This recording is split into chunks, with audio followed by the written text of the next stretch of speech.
ada pemeriksaan lanjutan terkait laporan aku yang masalah penipuan umroh ya oleh panggilannya kan Aca Prayogi, nama aslinya itu Prasya siapa ya?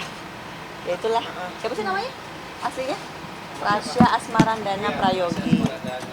Terus yang melibatkan dia kan memakai nama travel Tima Wisata.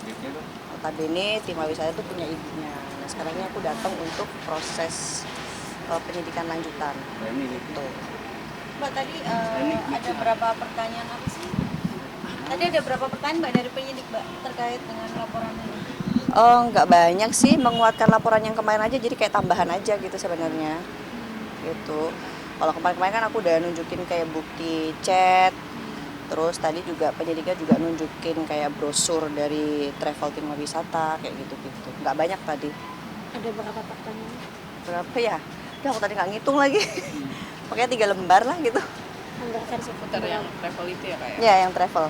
Berapa jam kali di dalam tadi? Cepet sih tadi ya, cuman nggak nyampe sejam lah. Gitu. Nah tapi terkait dengan ini mungkin ada etikat dari terlapor sendiri nggak sih Mbak mungkin untuk menghubungi saya karena sudah masuk ke ranah hukum ya? Belum ada sih semenjak aku lapor kita sudah lepas hubungan dengan nyamuk ya. Jadi udah nggak sama sekali nggak komunikasi. Tapi nomor aku tetap nggak blok sih. Aku juga nggak tahu dianya ngeblok aku apa enggak, aku nggak ngerti. Yang pasti dari kedua pihak baik aku maupun Aca kita tidak ada komunikasi sama sekali, ya kita selesaikan secara hukum aja gitu. Tapi artinya emang ini sebelumnya emang nggak ada pengen untuk dari pihak Mbak ataupun Acanya nggak ada pengen niat damai atau apa gitu? Tadinya aku sih berharap ada etikat baik dari Aca ya. Cuman makin kesini kan kasusnya makin antah berantah, terus banyak kerugian imaterial yang aku dapatkan dari tidak bertanggung jawabnya dia gitu loh. Jadi merembet kok mana-mana. Jadi kayaknya kalau dari aku pribadi tadi juga suami aku bilang sih kalau untuk damai kayaknya enggak sih kita gas gitu. Karena itu tadi yang pertama kita udah kasih kesempatan untuk itikat baik, dia tidak mau. Terus dia membiarkan oknum-oknum ini memperpanjang sehingga menjadi seolah dugaan aku akan dialihkan isu ke kasus yang sebenarnya nggak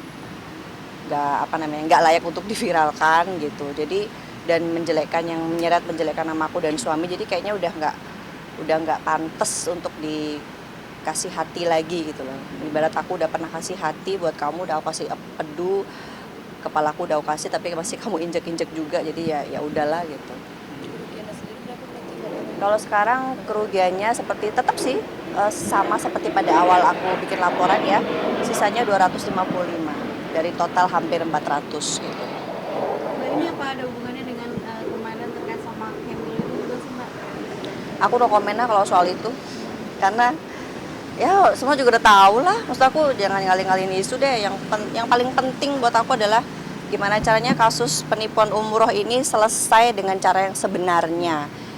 Yang diduga menipu ya harus mempertanggungjawabkan, bukan cuma ke aku tapi ke semua korban-korban yang lain, dan stop mencari uang dengan cara yang tidak baik. Ini sangat-sangat tidak baik, menyalahgunakan rezeki orang yang digunakan harusnya untuk ibadah tapi digunakan untuk hal lain. Itu kan udah sebusuk-busuknya umat lah gitu loh menurut aku gitu. Tapi ya semua sih balik ke personal ya, cuman aku kepengennya sih Aca ini udah stop lah gitu loh. Masih banyak kok lahan-lahan cari duit yang lebih halal yang bisa lu cari gitu loh. Jangan kayak gini-gini lagi.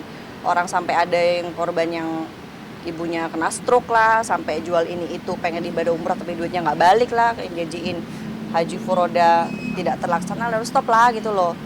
Masih bisa kok ya, buktinya aku sekarang nggak syuting bisa kok jualan walaupun untung skincare cuma 10.000 15.000, tapi kan duit berkah gitu loh, daripada kamu bohong-bohongin orang dapat duit ratusan juta tapi nggak berkah gitu loh. Mbak, kalau dari travelnya sendiri kan ini dia mengatasnamakan travel itu ya. Mungkin ada inisiatif untuk menemukan kalian berdua ke atas seperti pihak travel itu. Kalau dari tadi sih infonya kalau dari pihak travel itu lepas tangan ya. Walaupun sebenarnya yang berbuat ini notabene adalah anak kandungnya gitu. Cuman tadi kalau menurut Pak penyidik itu orang tuanya pun udah angkat tangan, udah menyerah lah gitu. Mungkin sepertinya udah capek ya say gitu kan, ada kalanya mungkin orang tua juga ada batas sabarnya, mungkin ibunya juga ada di titik batas sabar udah overload banget gitu. Tapi Mbak ini atas dasar laporan sendiri atau sama bareng-bareng sih yang beberapa korban yang lainnya? Sendiri, tapi pasti akan berentet ke yang lain karena yang lain kan pasti akan dipanggil kan, dan insya Allah sih nanti berikutnya pasti akan ada pemanggilan kepada saksi-saksi yang lain. Saksi-saksi. Pemanggilan dari terlapor sendiri? Terlapor sendiri ada kira-kira? Udah waktu itu kan sempat 2 atau 3 kali dipanggil kan nggak datang.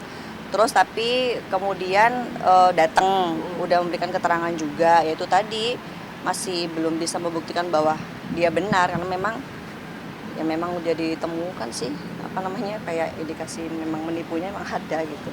Kalau nggak ada kan pasti udah di stop kan kasusnya kan. Nah, Kak Adela ini kan kasusnya jadi merembet kemana-mana ya. Kak Adela juga dilaporkan pakai ini kan ke Polda. Ya, mungkin sudah ada panggilan untuk Dipanggil datang aja aku sih. Tapi yang pasti kalau masalah itu Q itu aku no comment lah, males, capek, bodo amat ya, mau jungkir balik juga gak peduli gue gitu. Karena buat aku sih yang penting hajat hidup orang banyak, korban-korban yang lain gitu loh. Dari awal kan aku udah kasih tahu ini itu. Udah pokoknya untuk kasus itu aku no comment. Dia mau apapun juga no comment karena percuma ya. Kita mau bahas ini nanti nimpalin lagi.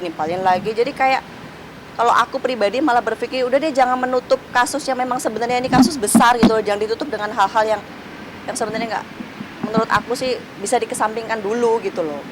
Tapi sebetulnya sama Kemil ini sudah selesai untuk permasalahannya harusnya Mbak, atau seperti apa Mbak? Gak tahu dia, gak tahu. Gak mau ngurusin. Kan bakalan ada pemanggilan dan lain sebagainya mungkin. Pokoknya kalau ini aja, kalau belum, kalau dipanggil ya datang gitu-gitu aja. Pokoknya buat aku sih, sorry ya kalau misalnya banyak teman-teman kan yang suka nanya kan, mau nanya-nanya soal ini, soal mobil. Buat aku no comment. Jadi maaf nih aku pakai prinsipnya TDC zaman dulu ya, no comment. Jadi kalau mau komen mendingan nanya soal kasus umroh karena buat aku itu yang terpenting gitu. Karena kan umroh ini kan yang dirugikan banyak orang gitu loh. Jadi si yang sono itu kan sebenarnya udah tahu siapa yang salah, siapa yang benar udah tahu. Jadi jangan karena gue ertong ya maaf ya, seret-seret mulu, udah lah.